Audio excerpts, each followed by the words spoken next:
Good morning, beautiful people. Today is another wonderfully gorgeous day. We've had some amazing weather here in Alaska.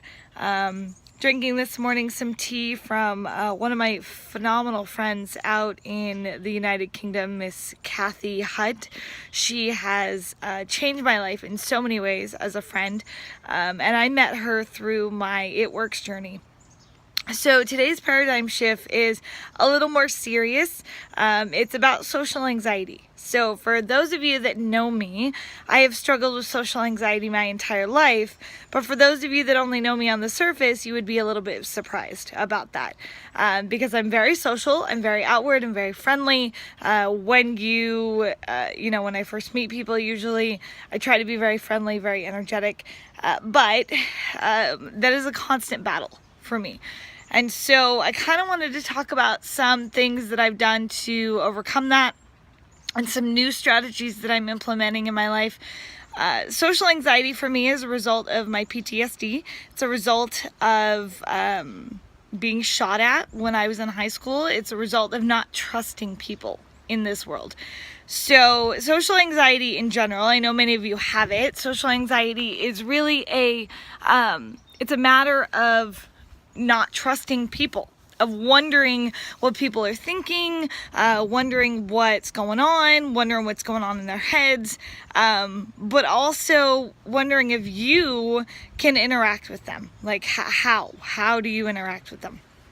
And so one of the things that I've been working on has been this concept of you don't have to please everyone. You only have to please yourself.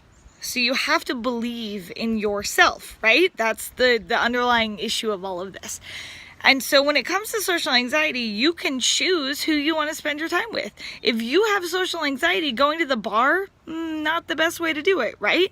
If you have social anxiety, going to big crowds of people to meet new people is not going to work. You're going to shut down. You're going to get, just panic attacks, like crazy, horrible things. So that being said, you have to control how you meet new people. You have to control your environment.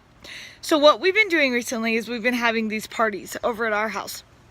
We've been inviting people into our home, which is our space, and we've been opening up to them. And after the last 18 months that we've had about trusting people, this has been a new journey for us, like reaching out and trusting people. And really building relationships. So part of overcoming social anxiety is getting in the moment, getting in the right now, spending the time with you and the person in front of you, and only worrying about those two people, you and them. And with social anxiety, we worry about all the chatter around us and all the what other people are doing or thinking or whatnot. And that's just not something that is going to work moving forward. You have to start to live in the right now. At least that's been helping for me. So I have been asking questions about, people I don't even know. Things like, hey, where'd you grow up? What's your favorite color? I literally got a question or got a book called 4,000 Questions to get to know anybody and everybody, because the skill I was missing was conversation, was getting out there and starting to ask questions about people and showing that I actually cared about them. So the absolute killer to social anxiety is learning to trust other people and accepting that other people are worth trusting. Not everybody is. And putting yourself out there can hurt sometimes. But not putting yourself out there is miserable. Right? We're lonely. We can stand in a room full of people and feel completely lost and completely lonely. I can be sitting in a conversation in my own head because I'm not in this actual conversation. I'm worried about other things. So overcoming social anxiety really becomes something that's in your hands. You have to choose what your skills are. You have to choose what your what your habits are going to be to control your social anxiety. That is something that has to be owned by you. It's not something where I can say, well, you know, you have to do this or you have to do that. Everybody's coping mechanism for dealing with their social anxiety is different. But it all starts for me in the root belief that I am amazing, in the root belief that I am good enough, that I am worthy, that I deserve other people's attention and other people's friendship. That is most important for me, because my social anxiety is a belief that nobody wants to spend time with me, which is not true at all.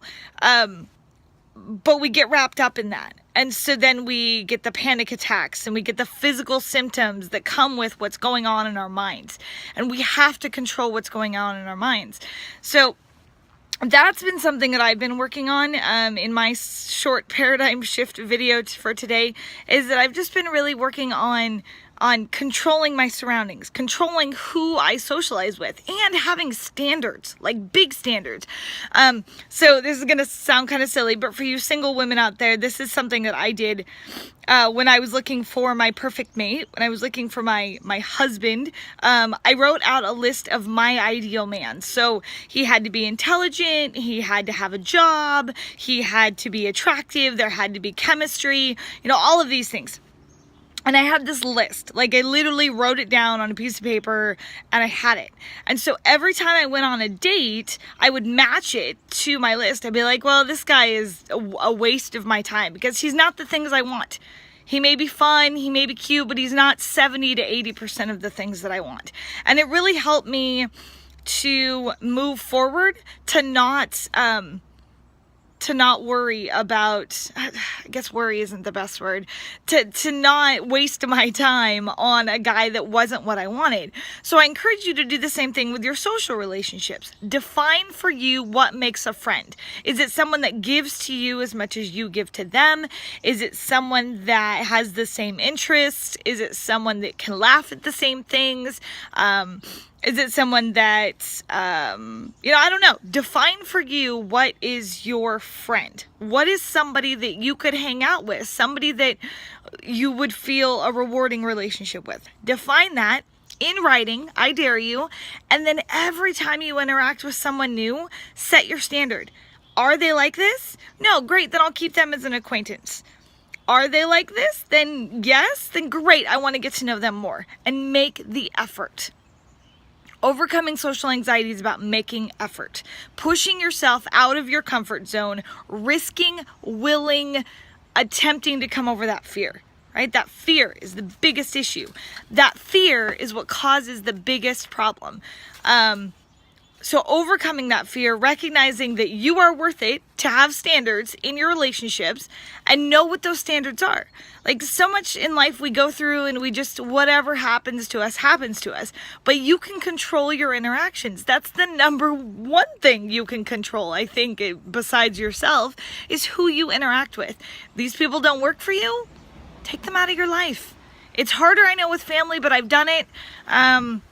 I just set standards. I set high standards. And now the kinds of people that I'm attracting into my life that have spent time with me are amazing people. They're people that really are just incredible. They think like I do.